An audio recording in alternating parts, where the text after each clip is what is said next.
this week's programming breakdown, or weekly training breakdown. First, I want to congratulate everybody that went down to Pensacola Beach Brawl. I think we have 14 competitors down there.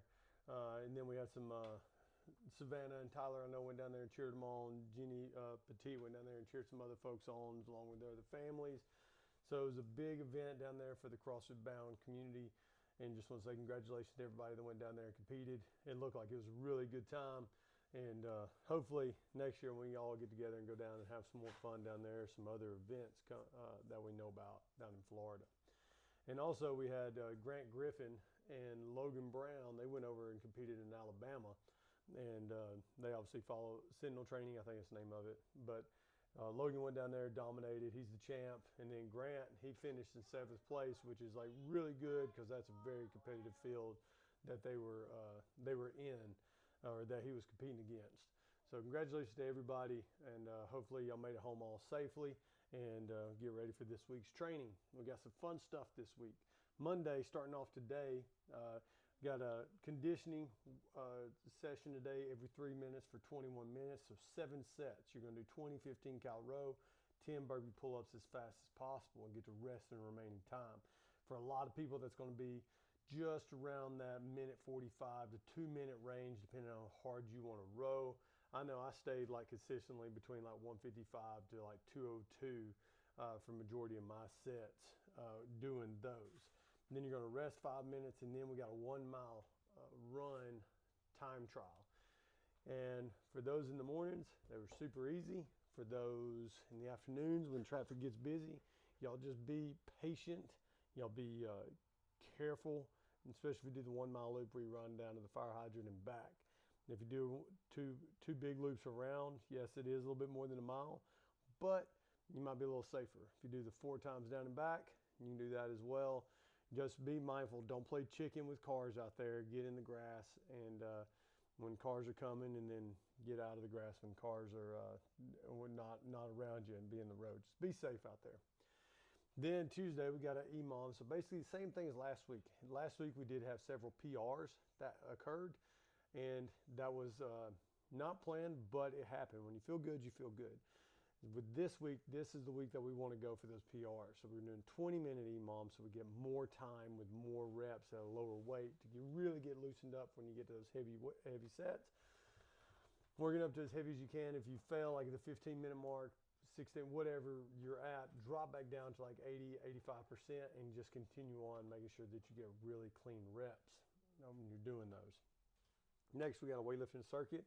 Basically taking what you hit for your last set of snatch, just add a little bit of weight. I'm giving you some leniency on this, the way we can share bars. Not everybody has their own section, 110 to 120. If you have somebody that's like 10 to 15 pounds off, it doesn't matter. You're doing snatch deadlifts today. We're really focusing on just using your legs, big leg drive off the floor, not so much lower back, and just maintaining good neutral spine throughout the entire lift, and working on your positions coming up at a heavier load. Then you got max effort feet elevated ring rows to follow that up with. Then you're going to do a max effort wall sit, or 1 minute wall sit. This is an EMOM, sorry about that. Max effort for 60 seconds. A lot of you probably should hold it for about 50 seconds, just getting over there to it. And then you got a max effort plank hold, and we're doing that for 12 minutes, so 3 sets of everything. Wednesday, got a fun interval workout. We're bringing back some dumbbell bench press. Got every 6 minutes on the minute. For 30 minutes, you're going to do a 4-minute AMRAP, so you're going to have 2 minutes of rest when you go. You start off each one, 12 dumbbell bench press. If you knew what you did last week for the rope climbs, if you did heavy, you want to try to stay with that. If not, stay where you are. But that 50-35 is kind of like the standard, then working your way up to the 70 and 50s would be really good for that one. Follow that up with a 15 12-cal row. Then you're going to go into the 12 alternating dumbbell box step-ups. We can use the same dumbbells that you use for your bench press. That's going to be 6 each leg. And then you have 12 kipping pull-ups again. The other folks, you're going to do chest to bars. And then you have max effort double unders in remaining time. So 12 dumbbell bench with a 15-cal row, maybe a minute. Should be about 45 seconds to a minute. 12 dumbbell bench press and the alternating box step ups should probably take you about a minute to complete, a minute and a half to complete. So that's going to put you about 2.5 minutes. And then the 12 kipping pull-ups, you're looking at 3 minutes. So you're looking for anywhere from 30 seconds to a minute 15 of actual work on the double unders. Hey, Chandler, keep the ball over there for me, bud. Don't throw it this way, throw it that way. Thursday, we're going to have a long aerobic and core gymnastics workout. This right here is an old games workout. This is really, it's 2019 maybe games, 2018. It was 800-meter run, 30 toes to bar, 3 rounds for time. Really like this workout. Everybody can do it. Get a really good stimulus out of it. Work on your grip strength, your core strength, along with some aerobic work mixed in. Friday, clean and jerks, 20-minute EMOM again, working up one at a time. There was a couple of folks that had some trouble with conditioning aspects of this, adding the weight, working up, especially if you have over 300-pound clean and jerk. You got to be very conditioned, taking those small jumps all the way up. So you might have to take a minute off, minute here, whenever you're going.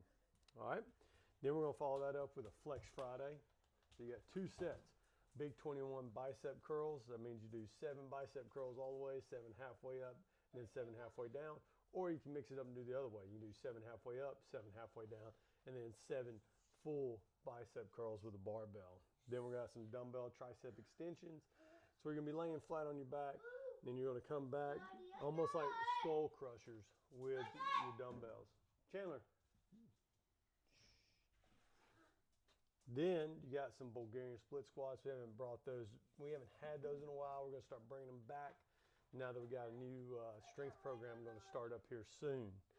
And that right there, once again, just 2 sets when you're going. Saturday, another partner workout, 20-minute AMRAP again. This time it's going to be chipper style, ending with max reps on another movement.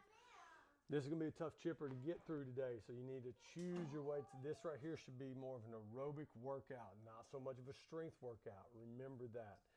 AMRAP 20 minutes. You're going to start off 50 wall balls, and you got 40 hang power snatches.